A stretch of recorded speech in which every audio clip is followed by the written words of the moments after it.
Chancellor George Osborne and Labour leader Jeremy Corbyn have become the latest senior British politicians to publish details of their tax returns. Mr. Osborne paid £72,210 in tax in 2014 to 5 on £198,738 in earnings, comprising his official salary, rental income, and share dividends from his family firm. The Labour leader paid £18,912 in tax on his MP's salary and declared £1,850 of other taxable income. It came as David Cameron defended the right to make money lawfully. Facing MPs for the first time since the row over his family's tax affairs, the Prime Minister said artificially reducing tax should not be confused with legitimate enterprise and wealth creation schemes. The series of personal disclosures, which also included an updated tax statement from Mayor of London Boris Johnson, came after Downing Street said potential prime ministers and chancellors should be expected to publish their tax returns in future. Speaking in the Commons, Mr. Corbyn suggested the government was incapable of taking global action against tax dodging, claiming there was one rule for the rich and one for the rest. But Mr. Cameron questioned how long it had taken for the leader of the opposition to publish his own tax return. The Labour leader had to ask Revenue and Customs for a copy amid reports he did not keep one of his own. In his statement, Mr. Cameron, who published a summary of his tax returns on Sunday, addressed what he said were deeply hurtful and profoundly untrue allegations about his late father's offshore investment fund. He said the fund, in which the PM owned shares which he sold for a £19,000 profit in 2010 after paying tax, was perfectly legitimate.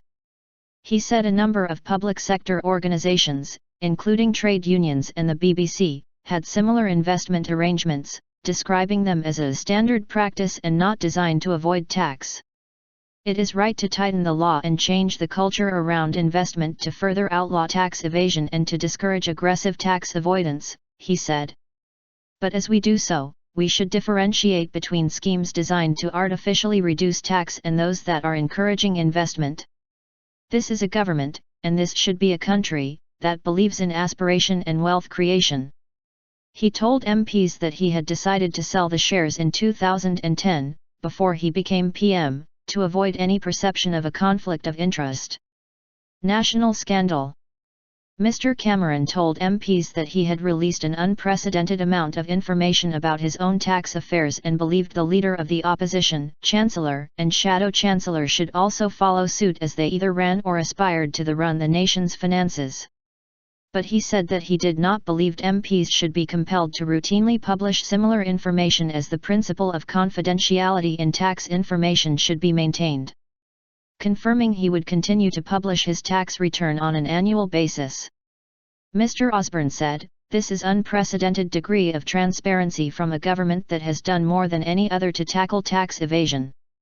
Responding for Labour in the House of Commons, Mr. Corbyn said the Prime Minister had failed to give a full account of his involvement in tax havens until this week or take essential action to clean up the system. "The UK is at the heart of the global tax avoidance industry," he said. "It is a national scandal and it has to stop." Mr. Cameron defended the UK's record on fighting tax evasion, saying the government had agreed with all Crown dependencies and overseas territories, except Guernsey and Anguilla, on giving the UK authorities access to their national registers setting out the beneficial ownership of companies listed there. He also announced plans for a new law making firms criminally liable if their employees fail to prevent the facilitation of tax evasion. This would lower the threshold of responsibility for companies whose employees may have advised clients to take actions which would evade, as opposed to avoid, paying tax. Mr. Cameron was backed by Conservative MPs, but amid heated exchanges in the Commons, veteran Labour MP Dennis Skinner was suspended from the chamber for the day after referring to the Prime Minister as Dodgy Dave and refusing to withdraw the remark. Public mood. The Prime Minister released a summary of earnings and tax going back 6 years after being accused by Labour of misleading the public over money he had invested in his father Ian Cameron's company, Blairmore Holdings. Labour is continuing to press him to publish his full tax returns dating back to before he became Prime Minister and are questioning why the original investment was not disclosed in the Register of MPs' Interests.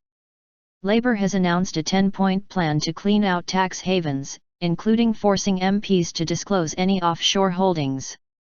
Boris Johnson released figures showing he has paid more than £1 million in tax in the past 4 years on his earnings from publishing and journalism, as well as his mayoral salary.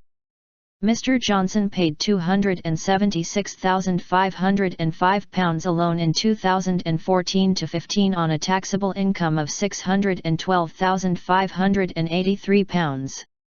Conservative MP Jacob Rees-Mogg has said he expects all MPs to be publishing their tax returns within 2 years, reflecting changes in the public mood over tax transparency and the need, as he put it, for Caesar's wife to be above suspicion. But Conservative MP Charles Walker told the BBC's Daily Politics there was a new culture of bullying in the UK and warned of a situation where public figures could end up having to release a stream of personal information, such as medical records. And UKIP leader Nigel Farage said he wouldn't be divulging any details since most people regarded tax as a private matter. Neighbours would hate the thought that the people at number 32 knew what their income was, he told BBC Radio 4's Westminster Hour. I'm worried where we are going with this.